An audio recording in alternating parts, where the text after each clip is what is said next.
So, unless you've been completely offline, you've probably seen the footage, the discussion about former President Trump at that rally Oh, recently. absolutely. It was everywhere. Hard to miss. Exactly. And that's our jumping off point today. We're looking at a specific set of source materials transcripts from a YouTube channel called Christ is Back. Right. They have let's say, a very particular interpretation of what went down and Uh, claims about it being foreseen. Foreseen, yeah. That's a big part of it. So that's our mission for this deep dive, to really unpack what these videos are claiming, the specific things they observed, and this whole angle of prior knowledge or prediction. Where do we even start? Well, the most immediate thing, right, from the first transcript we look at, the one titled 0715, Hmm. immediately questions the whole event, calls it staged and coordinated. Right off the bat, no ambiguity there about their stance. No.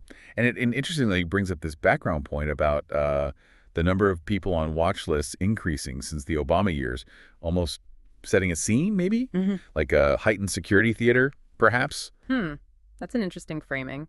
And I noticed that same video, it points out how alleged far-right extremists seemed, well, almost nonchalant about it all. Yeah, that's presented as a kind of tell. Like, if this was the real deal, wouldn't the reaction be different? It definitely plants that seed of doubt, questioning if what we saw was spontaneous. Exactly. And that skepticism, you see it carry through when they analyze the security response in the explaining the situation video. Yeah, yes. The Secret Service actions. They really focus on Trump coming down the steps, describing the detail as wide open. That's the phrase they use, presented as a major anomaly. Yeah, the speaker in that source sounds almost incredulous. Like, how could the Secret Service allow that? And then the whole thing with the woman bending down to pick up his hat. Right, leaving him exposed, even for a moment.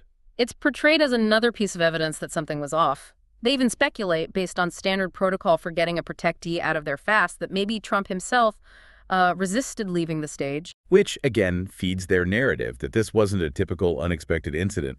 It all paints a picture of, let's say, unusual security behavior according to these sources. Although it's fair to say, right, that we don't always know the full context or the specific protocols in play. What looks odd to an observer might have a reason. Absolutely. That's a crucial caveat. We're reporting on their interpretation based on what they observed, which might not capture the whole reality of security procedures. Okay, so we have the staging claims, the security questions, and then it takes a pretty sharp turn. You mean the Torah code? Yeah. We knew about the assassination video. It makes this, frankly, extraordinary claim that Tor code researchers found predictions of this exact event back in 2016. And not just recent predictions, but dating back 3,000 years, supposedly embedded in the text. It's a huge claim. And just for anyone listening who isn't familiar, the Torah code or Bible code is this idea that you can find hidden messages about the future in the Hebrew Bible using like mathematical skips and sequences. It's a fascinating concept in itself. And the video includes that image, Mm, the cleric and the Illuminati card. right. Which definitely adds this layer of conspiracy or hidden influence to the whole prediction idea. It certainly leans into that kind of interpretation. So then the next video, going over the Torah code about Trump assassination, gets specific. It lists these prominent secondary terms they found linked to the main phrase, which was assassination, Trump me heart E. And those terms are quite stark. Yeah. Gunfire, venom, toxicant poison, and killing. And the source emphasizes that these words pop up multiple times. The repetition is presented as significant, as strengthening the validity of the find in their view.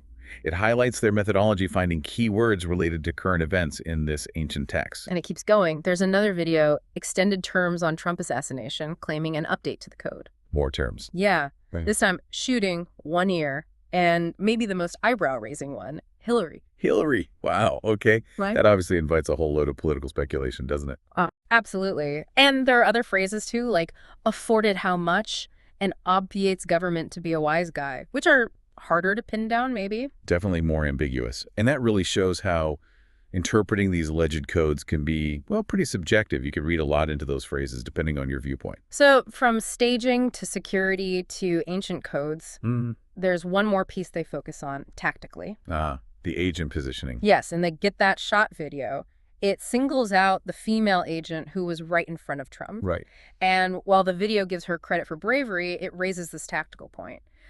Why put a much shorter human being, someone with a smaller frame, as the main body shield? The argument being it potentially leaves the protectee's head or upper body more exposed. Exactly. Is that a fair tactical point to raise, generally speaking? Well, the video itself stresses it's not a criticism of the agent's dedication, but purely a tactical observation.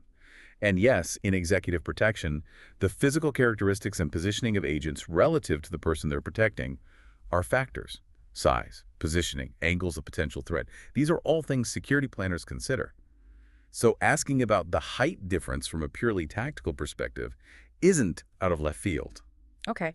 So, pulling all these threads together from the Christ is Back source materials, we have claims the event was staged, observations about security actions that seemed to them unusual or inadequate, and these really detailed claims about Torah code predictions going back millennia, supposedly pinpointing this event and related It's terms. quite a narrative they've constructed across these different videos. And just to reiterate for everyone listening, we've been exploring the specific claims and viewpoints presented in these sources you shared.